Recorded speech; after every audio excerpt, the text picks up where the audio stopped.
veux faire un lotissement pour la classe populaire, tu dois savoir comment toi tu es positionné.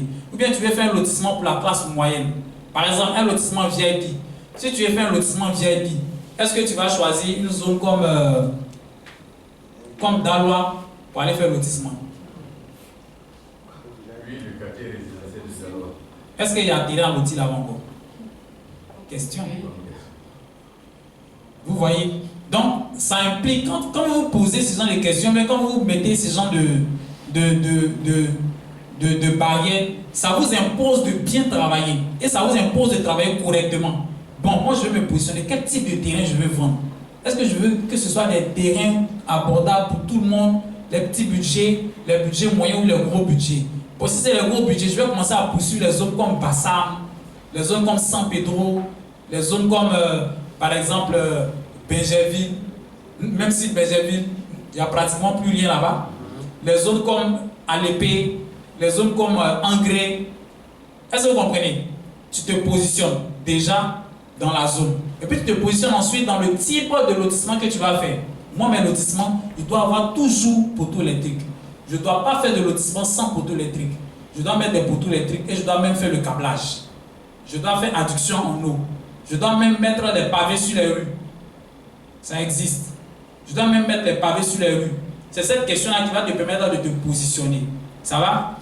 Ou bien, je vais faire des lotissements semi-viabilisés de sorte que celui qui a un petit budget peut, s'il force à voir, ou bien celui qui est dans la haute classe, si ça l'intéresse, peut aussi en prendre. Ok? Maintenant, quand tu veux te positionner, il faut faire très attention. Si tu veux te positionner, par exemple, sur le marché du haut standing, quelles sont tes forces? Quelles sont tes capacités? Quelles sont tes relations? Quels sont tes moyens? Tu vas par exemple mettre en vente des terrains de 50 millions, 40 millions, 30 millions. Tu connais qui va payer? Tu vas les gagner où? Pour qui paye? Il y a toutes ces questions-là qu'il faut se poser. Ça va? Parce que la haute classe, généralement, eux, ils achètent par affinité ou par connaissance. Quand ils ne vous connaissent pas, ils mènent des actions très minutieuses sur votre entreprise qui vous aident. Est-ce que? Si tu sais que tu ne peux pas répondre à toutes ces questions, il faut savoir choisir ton positionnement. On est d'accord? Voilà.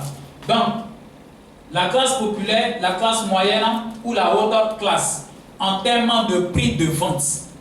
Est-ce que moi je vais faire les lotissements, je vais vendre à 1 million, rapidement ça va partir. Je prends un lotissement, je finis, mon approbation sort, je liquide 2 millions, 2 millions, 3 millions, 3 millions, 1 million en fonction de la zone, ça finit, j'attaque un autre lotissement. Ou bien, je vais faire le lotissement où dès que ça finit, je place à 15 millions, 15 millions, 20 millions, 20 millions. Vous-même, commencez à répondre aux deux questions dans votre tête. Et puis vous allez voir, est-ce que vous allez aller vite ou bien est-ce que vous allez aller lentement. En termes d'organisation de la mise à disposition de vos lots aux acquéreurs, est-ce que, ou du moins, quelle méthode je vais utiliser pour vendre mes terrains? Est-ce que je vais faire du court terme? Est-ce que je vais faire du moyen terme ou bien est-ce que je vais faire du long terme? Le long terme, c'est quoi? Le long terme, c'est quoi? Je procède par les financements ou les souscriptions. Ok? Ça veut dire que pendant que mon lotissement est en cours, je fais des appels d'offres, je fais du moins des appels à financement pour que les gens viennent financer dans mon lotissement. En ce moment-là, je me positionne sur du long terme. Ou bien, est-ce que par mesure de précaution, je vais sur le moyen terme? Ça veut dire quoi? Il faut atteindre d'abord une zone de sécurité maximale avant d'appeler des personnes extérieures pour financer dans ton lotissement. Comme par exemple, l'avis de servitude, l'avis favorable. Tu as ces deux éléments, je peux appeler ça moyen terme. Ou bien approbation en cours. Tu as le reçu de dépôt d'approbation, tu peux appeler maintenant des gens à venir investir dans le financement. Ou bien sûr, le court terme. Ça veut dire quoi? Ton approbation est sortie. En ce moment maintenant, tu proposes tel lot. Donc il faut savoir comment tu vas te positionner.